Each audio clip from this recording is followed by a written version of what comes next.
All right, well, we'll get started, and we'll start first with Herbie Teope. Go ahead, Herbie. Hey, Juan, thanks for coming out and chatting with us.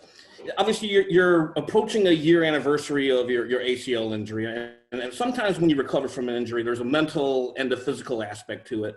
So two-part question here for you. Where would you say you are mentally from recovery from the torn ACL? And the second part is, are you at a point where you're able to physically perform without thinking about the knee injury? Right now, I feel like I'm at a very good place. There was times in the year where I was actually thinking about it a little bit while I was on the field, but just with me getting more reps and me being on the field, it's just eliminated that. I don't really think about it as much now. But there's times where like you may feel it a little bit, but it takes time to get away from it and get over an ACL injury. So it's not something that you could just think you're just gonna get on the field and it's just gonna go away. You're gonna always have a little bit of feeling. Like you're gonna feel it a little, but it's not too bad. Let's go next to Harold Kuntz. Go ahead, Harold. Hey, Juan. Kind of following up on Herbie, what was the biggest thing for you? What was the biggest factor for you that kind of helped you get over that hump to get back on the field and, try to perform at the level you were last year? Honestly, the biggest thing is just like changing my mentality. There was times where like I was down on myself, just questioning if I would be able to be back on the field and play to my ability. But then like as I got out there and started working back into it, I started feeling like, okay, I feel like I can go out here and play still. I still feel confident. I have that power and speed still. So now I just got to trust myself. Let's go next to Matt Derrick. Go ahead, Matt. Hey, Juan, it's following up a little bit on Herbie's question. It's also usually pretty natural for guys coming back from serious injuries to, have a wall, especially because you didn't have any off season and you missed a little bit of training camp as well, waiting to get back. And with Coach Reed saying that you're a bit of a situational player right now, wanting to limit your reps, are you comfortable in that role? Is that a role that you feel like is good for you right now as far as where you are physically? Like I didn't have those training camp reps like you said, but the whole offseason I was here. I was working with Rick and the staff with trying to get myself back out there. So I was doing field work. I was out there running, getting those breaks and everything to build my confidence just to know that I can do it.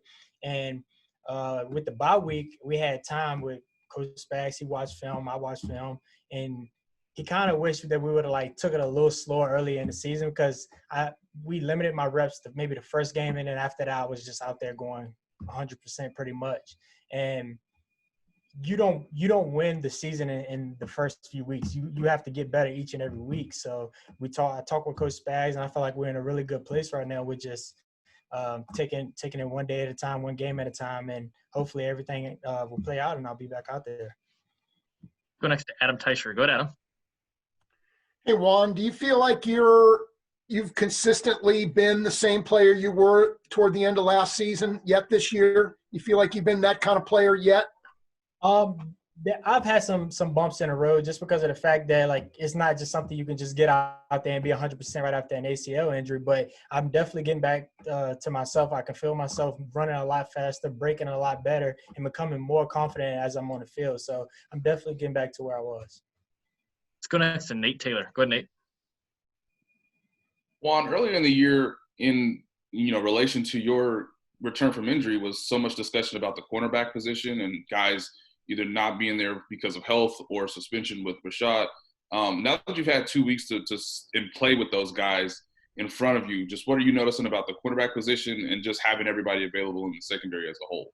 It's good that we finally got everyone back on the field just because of the fact that we can start piecing the puzzles together and figure out who plays best together, because we have a bunch of different packages with a bunch of different guys on the field together. So with us getting to the end of the season, this is the time where you find the right package. So when you get to the playoffs and move forward, you have the right guys on the field at the right time. So I feel really comfortable with the guys that we got out there. We had Tyron, Dan, and Sneeze stepping up and playing the nickel role, and he hasn't played it in I don't know how long, and he's fresh in there, but I feel like the guys are doing a heck of a job.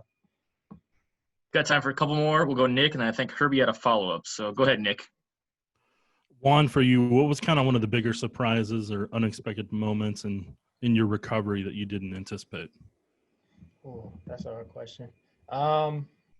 like honestly, like right now, like what I'm going through right now is just I didn't expect to have to like be a guy that plays a lesser role in our defense, but it's not something that I'm super down on because like I'm gonna keep working regardless. And when it's my time to step in there and play, I'm gonna go in there and make a play.